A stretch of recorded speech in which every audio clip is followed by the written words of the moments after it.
मेरे दास हो। अब और दाव खेलो। अब धर्मराज बोला भैया अब तो मेरे पास कछु ना है बच्चों, हम अते 100 दाव पे लग गए, मेरे भैया थे उनको भी मैंने दाव पर लगा लिया, अब मेरे पास कुछ नहीं बचा है, अब तुम बताओ हम क्या दाव पर लगाएं।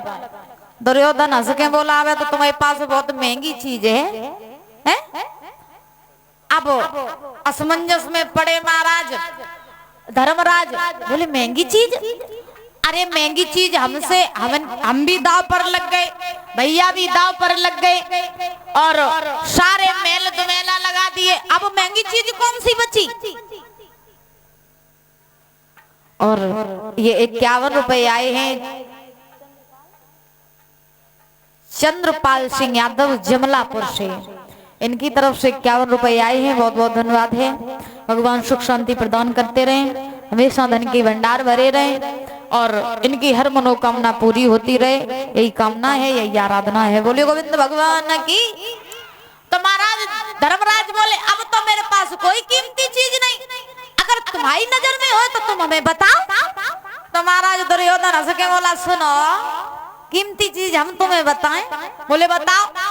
महाराज दुर्योधन ने जवाब दिया कि सबसे कीमती चीज अब तुम्हारे पास द्रौपदी तो रह ही गई है, अभी तुम्हारे पास द्रौपदी रह गई, द्रौपदी को लेकर के आओ, अब उसे दांव पर लगाओ, तभी हम चैन लेंगे, और अगर तुमने ऐसा नहीं किया तो फिर सभा में तुम्हारी हंसी होगी कि धर्मराज इतने बड़े धर्मराज बने फिर रहे थे लेकिन जुआ में हार गए, द्रौपदी को दांव पर लगाओ।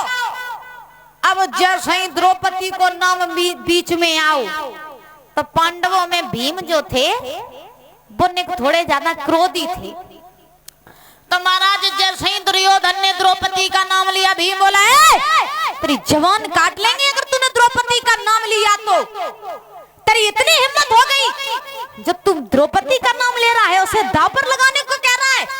अरे वो एक पतिव्रता स्त्री है और उस स्त्री के 5 पति हैं, तू क्या कह रहा है? तेरी इतनी हिम्मत हो गई जो द्रौपदी को तू सभा में बुलाएगा, उसे दांव पर लगवाएगा? जबान संभाल के बात करना। अब दुर्योधन बोलो शांत बैठे रहो, शांत, तुम्हारा बोलने का कोई हक नहीं है क्योंकि अब तुम मेरे दास हो, दास, और धर्मराज से कहीं समझा ले अपने भैया को, इसका बोलने का भी कोई अधिकार नहीं रहा क्योंकि ये मेरा दास बन चुका है। धर्मराज ने जवाब दिया भीम सत्य बात है, अब हमारा बोलने का अधिकार नहीं रहा क्योंकि हम दुर्योधन के दास बन चुके हैं, इसकी सेना बन चुके हैं, प्रजा बन चुके हैं, तो प्रजा का कोई अधिकार नहीं होता कि अपने राजा से ऊंची तरीके से बात करे। चिंता ना करो। अब इधर महाराज 5 पांडव जो हैं उन्होंने गर्दन झुका ली और 5 पांडव द्वारा नहीं बोले, और इधर युधिष्ठिर दुर्योधन ने क्या किया कि महाराज दुर्योधन ने दुशासन को बुलाया और दुशासन को बुला करके जवाब दिया है भैया दुशासन तुम चले जाओ और जा करके महल में जहाँ द्रौपदी है उसे खींच करके इस सभा में ले आओ। अब वो समय आ गया जब मैं अपने अपमान का बदला लूंगा, वही द्रौपदी जिसने हमसे अंधे के अंधा कहा था उस द्रौपदी से बदला लूंगा। और बोला है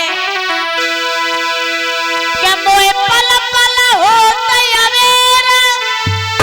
करामत मेरा महल को जाइयो और केस पकड़ के खेच द्रौपदी सभा बीच में लइयो।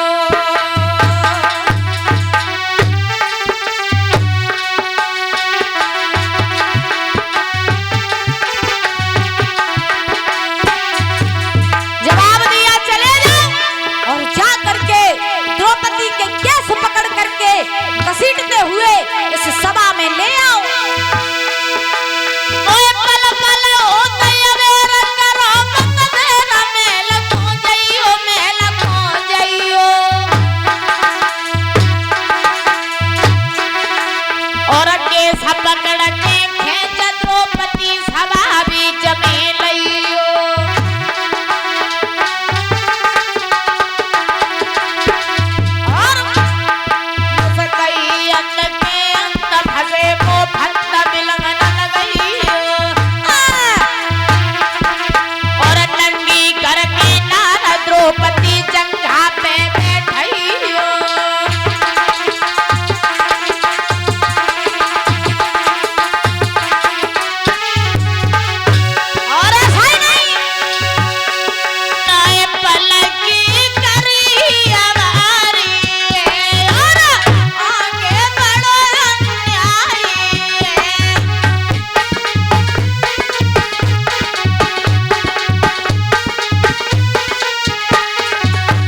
दुशासन परीक्षित महाराज कहाँ पहुंचा?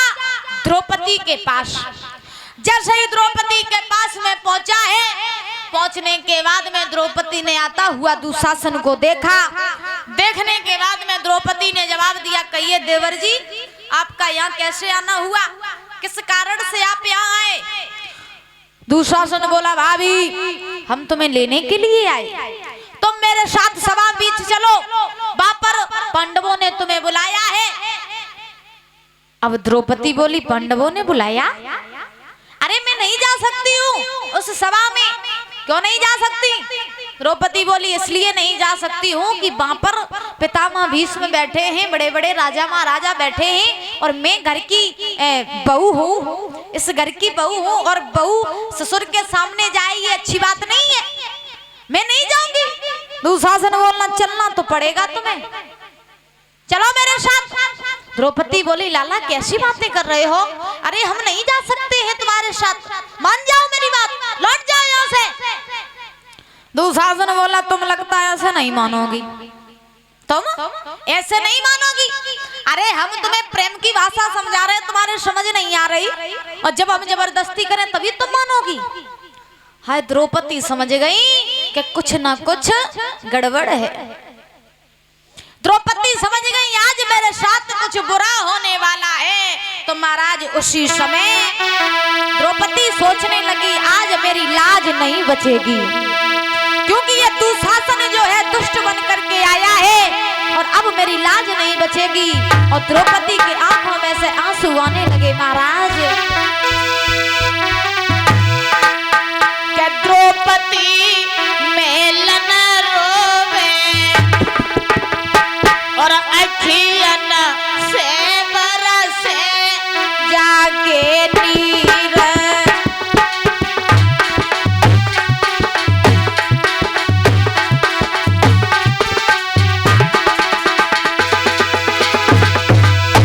आज द्रौपदी महलों बीच रो रही है, आंखों में से महाराज आंसू चल रहे हैं, ऐसा ही नहीं। द्रौपदी महलन रोवे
बचेगी, आज सभा के बीच ये मुझे ले जाएगा और आज मेरी बहुत बड़ी बदनामी होगी। भला जिस सभा में मेरे पितामह भीष्म बैठे हुए हैं, मेरी उस सभा में हमारे ससुर बैठे हैं, बड़े बड़े राजा महाराजा बैठे हैं, मैं उस सभा में कैसे मुंह दिखाऊंगी। दुशासन बोला चलो मेरे साथ द्रौपदी। द्रौपदी ने बहुत समझाया, लाला हम नहीं जा सकते। उसी समय दुशासन ने बिल्कुल विलंब नहीं किया, आज द्रौपदी के केसों को पकड़ा और केसों को पकड़ करके महाराज घसीटते हुए ले जाने लगा। क्या दशा है आज उस मैया की, वो द्रौपदी जिसके रूप को देख करके देवता भी मोहित होते हैं, आज वही द्रौपदी महाराज हस्तिनापुर की गलियों में खींची जा रही है।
दुखिया की।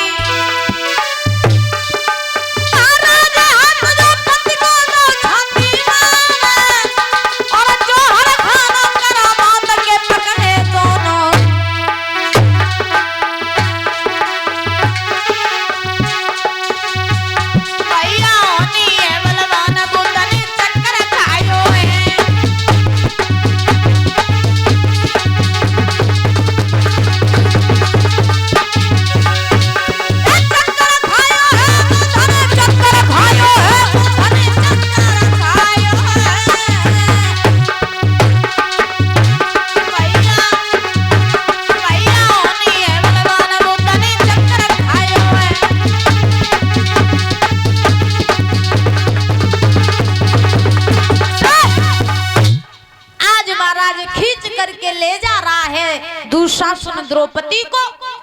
उस मैया की ये दशा है, तन के वस्त्र फट गए, हाथों की चूड़ियां टूट गईं, सारा श्रृंगार बिगड़ गया मैया का। केस पकड़े हुए है दुशासन, हस्तिनापुर की गलियों में खींच रहा है। जैसे ही खींच रहा है तो महाराज रास्ते में द्रौपदी को गांधारी दिखाई पड़ी। जैसे ही गांधारी